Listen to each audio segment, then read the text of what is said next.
नमस्कार। आज हम गोता लगा रहे हैं अम्ल और क्षार की दुनिया में। हाँ, एसिड्स और बेसेस। हमारे पास एक स्रोत सामग्री है, अम्ल और क्षार, अवधारणाएं एवं विशेषताएं। बिल्कुल। तो आज इसी के आधार पर हम समझेंगे इनकी मूल बातें, गुण और समय के साथ इनकी परिभाषाएं कैसे बदलीं। हमारा मकसद है कि इनकी पहचान, इनके गुण और जो अलग-अलग वैज्ञानिक परिभाषाएं हैं, अर्हेनियस, ब्रॉन्स्टेड लॉरी, लुइस, उन्हें आसानी से समझें। हाँ, ये तो हम सबने सुना है कि अम्ल खट्टे होते हैं, क्षार कड़वे, पर इसके पीछे का विज्ञान क्या है? यहीं से शुरू करते हैं। स्रोत के अनुसार अम्ल वो पदार्थ हैं जो पानी में घुलकर हाइड्रोजन आयन मतलब H+ देते हैं। और स्वाद में खट्टे। लिटमस वाला टेस्ट भी है, नीले लिटमस को लाल कर देते हैं। हाँ, और उनका पीएच मान 7 से कम होता है। वो धातुओं से क्रिया करके हाइड्रोजन गैस भी निकालते हैं। जैसे कि हाइड्रोक्लोरिक एसिड HCl या सल्फ्यूरिक एसिड H2SO4। ये कुछ आम उदाहरण हैं। बिल्कुल। अब आते हैं क्षार पर। ये पानी में घुलकर हाइड्रोक्साइड आयन यानी OH- देते हैं। स्वाद कड़वा और ये लाल लिटमस को नीला कर देते हैं। स्रोत ये भी कहता है कि ये छूने में थोड़े चिकने साबुन जैसे लगते हैं। हाँ, वो इसलिए क्योंकि ये हमारी त्वचा पर मौजूद वसा या तीलों के साथ क्रिया करते हैं, जिसे सेपोनिफिकेशन कहते हैं। थोड़ा साबुन जैसा बन जाता है। अच्छा, और इनका पीएच मान 7 से ज्यादा होता है। सही। जैसे सोडियम हाइड्रोक्साइड NaOH या जिसे कास्टिक सोडा भी कहते हैं, और कैल्शियम हाइड्रोक्साइड CaOH2 बुझा हुआ चूना। और जब ये दोनों मिल जाते हैं, अम्ल और क्षार, तब होती है उदासीनीकरण अभिक्रिया, न्यूट्रलाइजेशन। जिसमें दोनों एक दूसरे का असर खत्म कर देते हैं। हाँ बिल्कुल, और बनता है नमक और पानी। जैसे हाइड्रोक्लोरिक एसिड HCl और सोडियम हाइड्रोक्साइड NaOH मिलते हैं तो बनता है साधारण नमक NaCl और पानी H2O।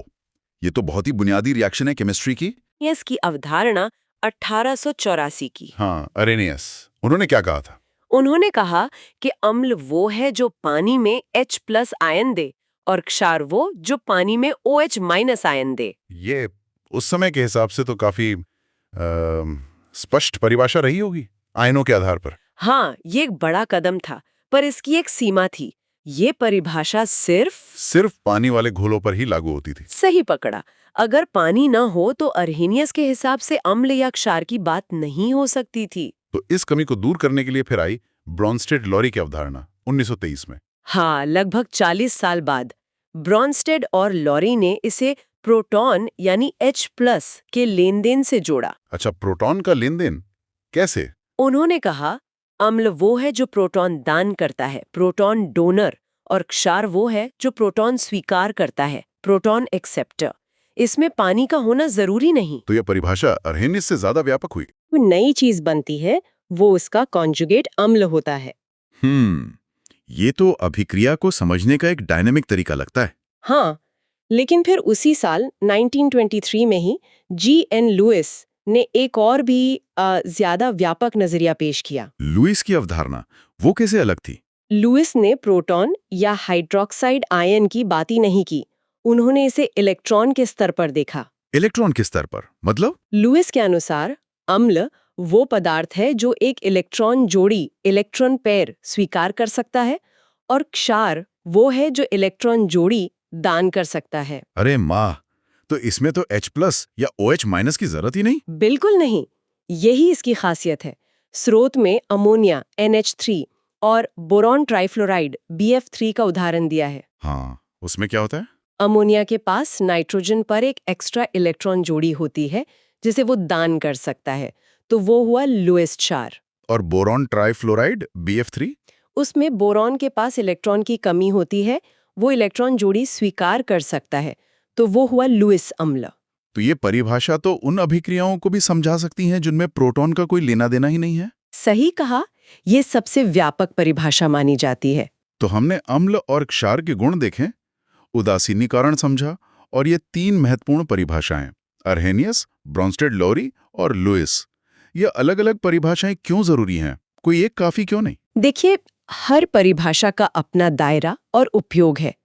ये हमें अलग-अलग रासायनिक स्थितियों को समझने के लिए अलग-अलग औजार देती है। मतलब संदर्भ पर निर्भर करता है कि कौन सी परिभाषा ज्यादा उपयोगी है। बिल्कुल। पानी वाले घोलों के लिए अर्हेनियस ठीक है। जहां प्रोटॉन ट्रांसफर हो रहा है वहां ब्रॉन्स्टेड-लॉरी बेहतर है। और जहां इलेक्ट्रॉन जोड़ी की भूमिका है या H+ है ही नहीं, वहां लुईस परिभाषा काम आती है। तो कोई एक परिभाषा सही या गलत नहीं है, बल्कि ये अलग-अलग स्थितियों के लिए उपयुक्त हैं। एकदम सही। ये रसायन विज्ञान की जटिलता और सुंदरता दिखाती है। सच में एक ही चीज को समझने के कितने अलग-अलग नजरिए। और जाते जाते एक विचार छोड़ जाते हैं सबके लिए। जरा सोचिए, हमारे आसपास कितनी ही रासायनिक प्रक्रियाएं शायद उद्योगों में या हमारे शरीर में ही ऐसी हो सकती हैं जिनमें लुईस अम्ल या क्षार शामिल हों। लेकिन हम उन्हें पहचानते न हों, क्योंकि उनमें पारंपरिक H+ या OH- आयन नहीं होते। हाँ, क्या हम ऐसी बहुत सी क्रियाओं को अनदेखा कर रहे हैं? ये सोचने वाली बात है।